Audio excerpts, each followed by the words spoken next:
This project that I'm presenting you now is undoubtedly one of my favorites. Drinking water, water for irrigation, is undoubtedly going to be one of the biggest challenges of society. And if we look at the investment strategy of Veolia, the French group, or General Electric, or Nestlé, we clearly see a strategy to control the market of water, because we know water is a guaranteed cash flow. Demand for drinking water will increase worldwide, no doubt. So you're talking about one of the most secure and guaranteed businesses, provided you have the right technologies. We're using the vortex. And the vortex is that swirling movement that water always pursues. Water, when it moves between 2 points, never goes in a straight line. The straight line is the line of the highest friction, physics. So in order to overcome the friction, water moves in swirls. That is the moving from point A to B with the lowest energy need. Actually, it doesn't need any energy at all. It simply uses gravity. Here is a product, 25,000 units installed in America. What you're looking at is a purification system for water. And inside, there is what we call a compact vortex generator. Let's translate this into simpler language. When a vortex is swirling, the pressure against the walls pushes all dirt to the center. So the pure water molecules are against the wall, and the dirt is in the middle. And you very simply have your vortex go straight into a little nozzle on the bottom, and the dirt goes out. And the rest of the water goes back through the same process 1, 2, 3, 4, 5 times.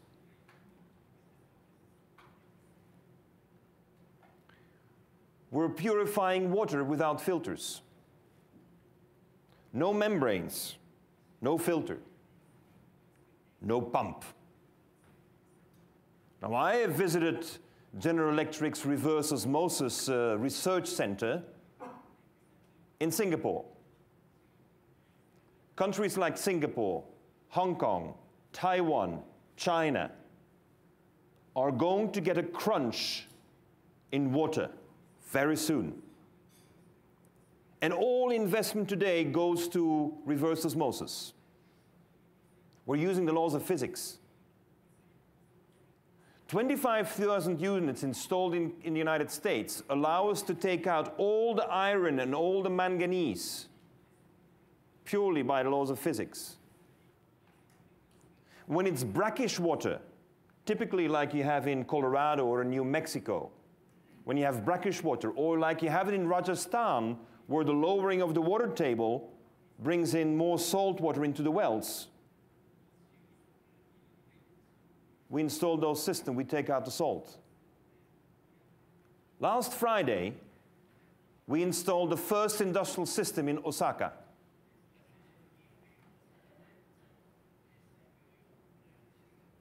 At a water tech company.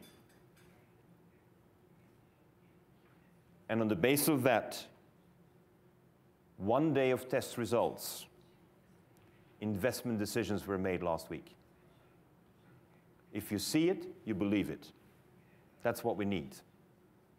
This is not about theory in classrooms or laboratories. It's about putting it into practice.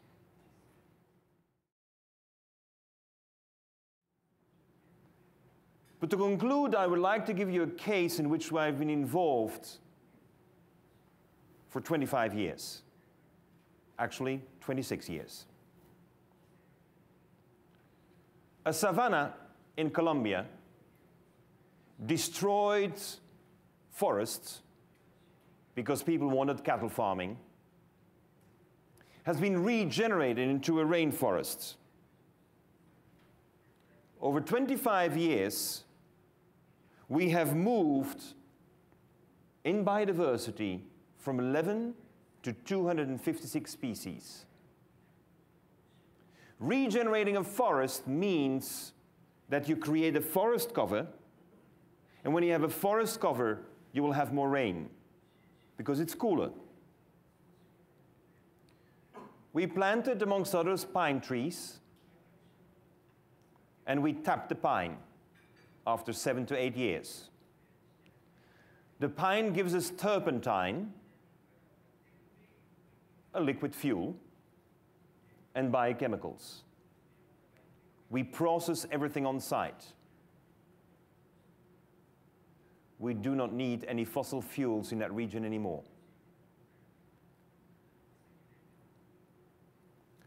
We generate forests. We produce water. We generate fuel. Brings us cash. We generate jobs. We promote biodiversity. And we build up capital. The more forests you plant, the more fuel you have. The most interesting component, though, of this business proposal that we have proven and analyzed by JP Morgan. Anyone from JP Morgan in the room? Nope. The chairman of JP Morgan came to see this project. He couldn't believe it. What couldn't he believe? He couldn't believe that we purchased the land in 1984 for $1 a hectare. Today, it is worth $3,000 a hectare.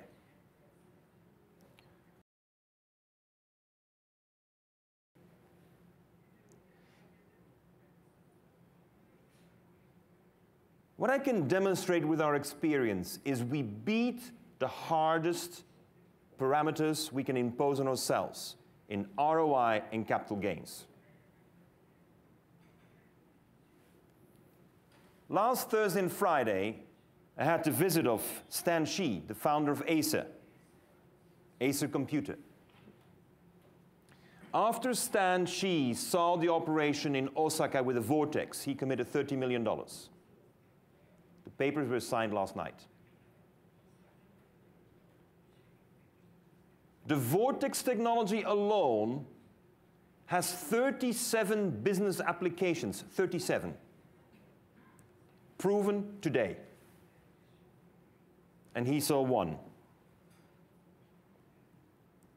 And Acer told me, Stan Shi told me, the blue economy is like the microprocessor industry 30 years ago. It creates so many opportunities for new business.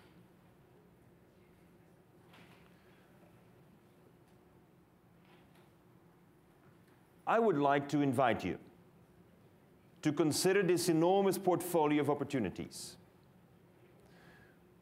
I see a very clear pathway, deal flow, opportunities. And as we all know, everything is based on risk. But as long as we can have a risk that is backed up by multiple cash flows, we have lower risk. And in my view, the biggest risk we have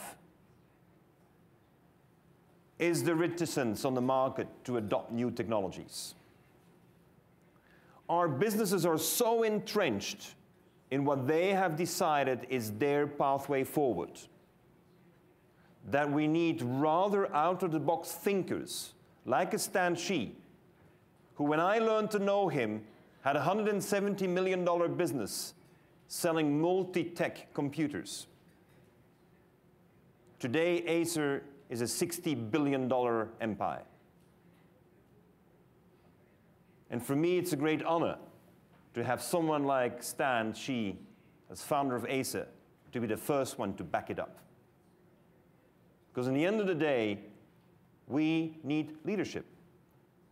And as soon as we have a couple leaders together, I think that with all the work that I started in Japan in 1994, called Zero Emissions, today rebranded into the blue economy, can generate good results, a lot of happiness, great returns. Thank you.